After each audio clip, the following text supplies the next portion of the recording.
ఇటీవల రోజుల్లో వయసుతో తేడా లేకుండా అందరిలో కనిపిస్తున్న సమస్య కిడ్నీలో రాళ్ళు.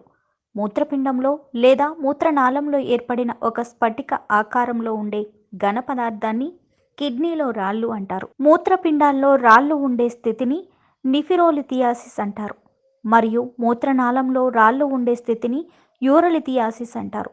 కిడ్నీలో రాళ్ళు అనేవి శరీరంలో నీటి శాతం తగ్గినప్పుడు ఏర్పడతాయి. కిడ్నీలో రాళ్ళు ఉంటే తరచుగా కడుపు, నడుము భాగంలో తీవ్ర నొప్పిని కలిగిస్తాయి. ఈ మధ్య చాలామంది కిడ్నీల్లో రాళ్ల సమస్యతో బాధపడుతున్నారు. ఈ సమస్యకు కారణం మారిన జీవన విధానం, సరైన పోషకాలు లేని ఆహారం తీసుకోకపోవడం, కృత్రిమ ఔషధాలతో పండించే ఆహారాన్ని తినడం, సమయానికి తినకపోవడం, నీరు తక్కువగా త్రాగడం లాంటివి ప్రధాన కారణాలు. అయితే మూత్రపిండాల్లో రాళ్ళు 4 రకాలు ఉంటాయి. ఒకటి కాల్షియం. ఈ కాల్షియం రాళ్ళు సర్వసాధారణం. బంగాళదుంప చిప్స్, వేరుశెనగ, చాక్లెట్, దుంపలు, పాలకూర ఇలాంటి పదార్థాలలో ఉండే ఒక్సలాటే వల్ల ఏర్పడతాయి. రెండవది యూరిక్ ఆమ్లం. ఈ రకమైన మూత్రపిండాల రాయి మగవారిలో ఎక్కువగా కనిపిస్తుంది. కీమోథెరపీ ద్వారా గౌటు ఉన్నవారిలో ఇవి తయారవుతాయి. మూత్రంలో ఆమ్లాలు ఎక్కువగా ఉన్నప్పుడు ఈ రాయి అభివృద్ధి చెందుతుంది. మూడోది స్ట్రువిట్. ఈ రకమైన రాయి మూత్రపిండాల అంటువ్యాధులు ఉన్న ఆడవారిలో ఎక్కువగా కనిపిస్తాయి. ఈ రాళ్ళు పెద్దవి మరియు మూత్రానికి అడ్డంకి కారణమవుతాయి.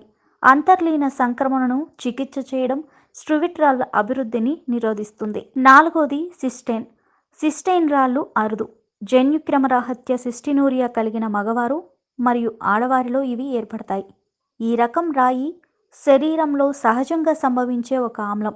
ఇవి మూత్రపిండాల నుంచి మూత్రంలోకి స్రావాలను విడుదల చేస్తాయి. మూత్రపిండాల సమస్యలు కలిగిన శిశువులలో మూత్రపిండాల్లో రాళ్ళు సాధారణం. ఇలా ఉన్నవారికి రోజుకు 1 లీటర్ మూత్రం కంటే తక్కువ తయారవుతుంది.